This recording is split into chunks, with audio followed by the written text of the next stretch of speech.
Diários Estelares, 23ª viagem Stanislau Lem. Da conhecida cosmologia do professor Tarantoga. Li sobre um planeta que orbita ao redor da estrela dupla Erpeia, que é tão pequeno que se todos seus habitantes saíssem de suas casas ao mesmo tempo, a única maneira de poderem caber na superfície seria levantando uma das pernas. A despeito da enorme reputação do professor Tarantoga, contudo parece ter exagerado um pouco neste ponto. Então decidi que iria determinar a veracidade pessoalmente. Minha viagem foi confusa. Na variável Cefeida 443 meu motor falhou e o foguete começou a cair em direção da estrela. O que me deixou alarmado, já que a temperatura da coisa era de 6.000 graus centígrados.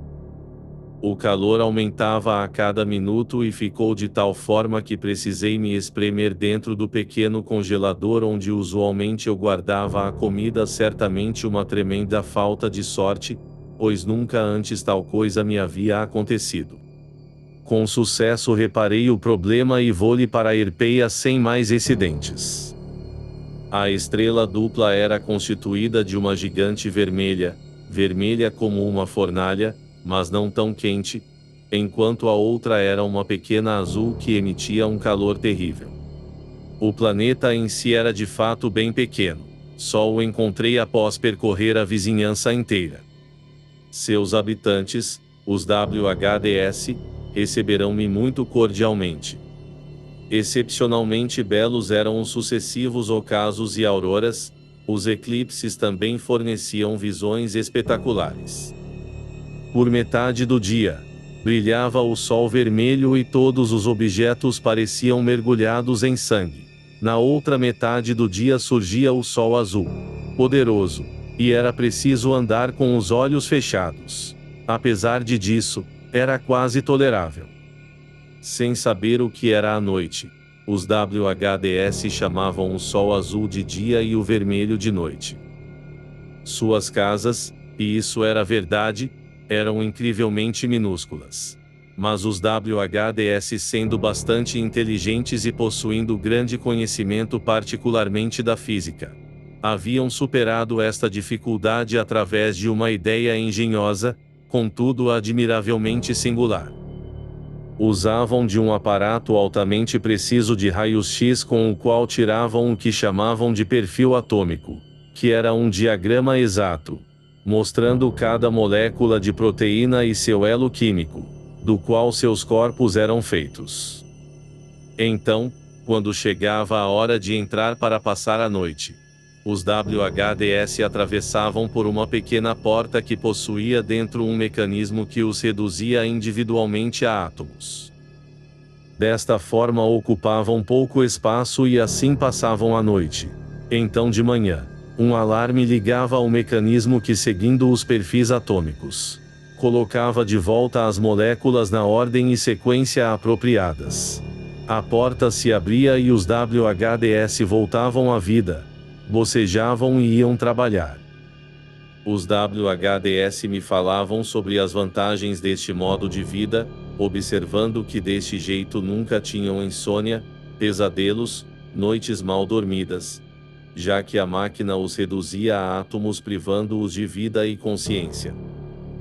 Eles utilizavam tal expediente em outras situações, como por exemplo nas salas de espera de médicos e escritórios do governo, que ao invés de cadeiras tinham pequenas caixas, pintadas de rosa e azul, com aquelas máquinas dentro, e em certos encontros e conferências quando um homem ficava por demais enfadado e sem nenhuma utilidade, simplesmente ocupando espaço pelo fato de sua existência. Desta mesma forma os WHDS estavam habituados a viajar. Se queriam ir a algum lugar, escreviam o endereço em um cartão e o colavam num cilindro pequeno que era colocado então sob a máquina, e então eram atomizados para dentro do cilindro. Havia uma instituição especial, semelhante ao nosso serviço de correios, que enviava o cilindro para o respectivo endereço. Se alguém estivesse com pressa, seu perfil atômico podia ser transmitido por telégrafo ao local designado e lá eles o recriavam através da máquina. O WHD original, enquanto pulverizado, ficaria nos arquivos. Este modo de viagem telegráfica era simples e rápida, consideravelmente atraente, apesar de conter certos riscos. Pouco depois da minha chegada, os jornais noticiaram um desagradável acidente. Parecia que um jovem WHD de nome Thermopeles deveria supostamente ir até uma cidade situada no outro hemisfério do planeta, para se casar. Estando apaixonado, era naturalmente impaciente e desejando estar junto de seu par o mais rápido possível. Foi até um posto e telegrafou a si mesmo. Naquele mesmo momento, o operador do telégrafo foi chamado por conta de um assunto urgente e seu substituto, sem saber que Thermopeles já fora enviado, submeteu seu perfil novamente, e eis que diante da ansiosa quase noiva estavam dois Thermopeles, como duas ervilhas em uma vagem. Difícil imaginar o choque, a confusão e a angústia da pobre garota, sem falar dos convidados da festa. Tentou-se então convencer a um dos Thermopeles a se submeter à atomização e então assim acabar com tal desagradável incidente, mas a tentativa falhou por completo, pois cada qual acreditava ser o verdadeiro e único Thermopeles. O caso foi levado ao tribunal e passou por muitas apelações. Foi só após a minha partida que se deu o veredito, contudo não posso dizer como o caso foi resolvido. Nota do editor: o veredito obrigou ambos os noivos a serem atomizados e a subsequente reconstrução de apenas um, o que foi verdadeiramente salomônico. Os WHDS queriam a todo custo que eu experimentasse seus métodos de viagem, garantindo que erros como aquele eram extremamente raros e que o processo em si de nada tinha de misterioso ou sobrenatural. Como todo mundo sabe, organismos vivos são feitos da mesma matéria que tudo ao nosso redor, planetas e estrelas inclusive. A única diferença estava na interconexão e arranjo das partes que os constituem. Estes argumentos eu compreendia perfeitamente, mas me recusei terminantemente a entrar na máquina. Certa tarde uma coisa muito curiosa me aconteceu. Fui me encontrar com um WHD que conhecia, sem ter antes telefonado para ele. Ninguém estava em casa quando cheguei. Procurando por ele, abri várias portas. Uma por uma os quartos eram extremamente apertados até que finalmente depois de abrir uma porta que era menor do que as outras, vi que seu interior parecia com o de um refrigerador, completamente vazio com exceção de uma prateleira na qual havia uma caixa cheia de um pó cinzento.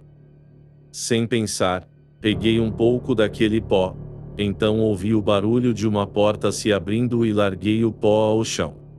O que você está fazendo, honorável alienígena? Disse o filho do WHD que eu procurava.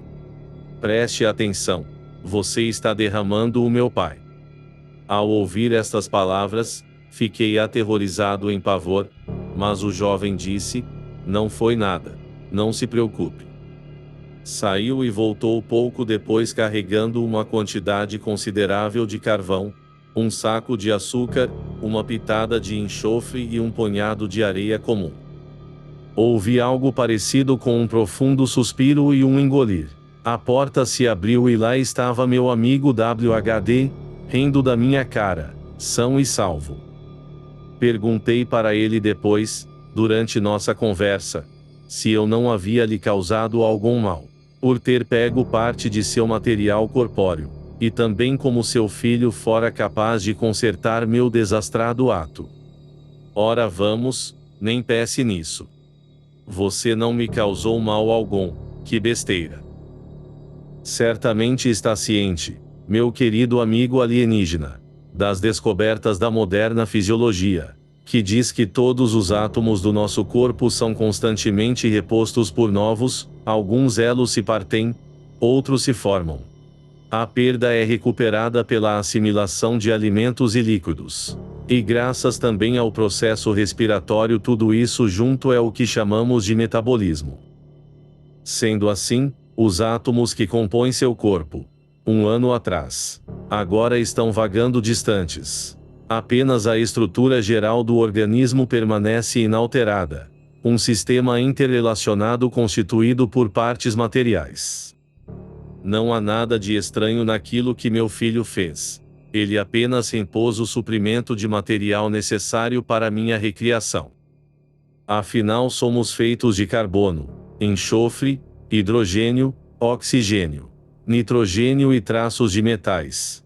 E estas substâncias que ele trouxe, possuem todos os elementos necessários. Por favor, entre e experimente por você mesmo. Verá como o processo não causa qualquer dor.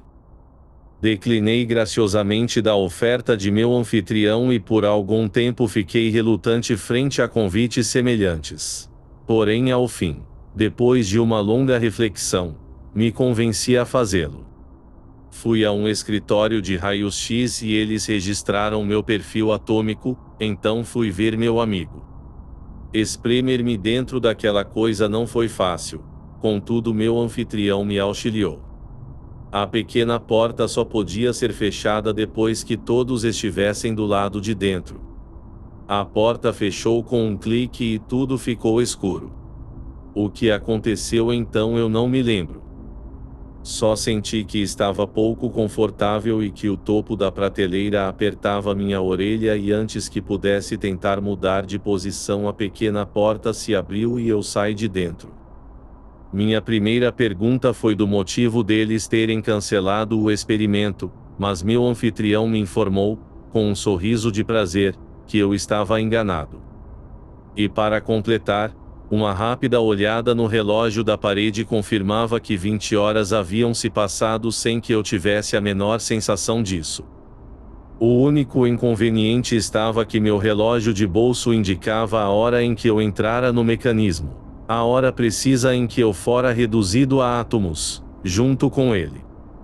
Os WHDS com quem cada vez mais sentia se fortalecerem os laços de amizade me disseram que ainda haviam outras aplicações para este método.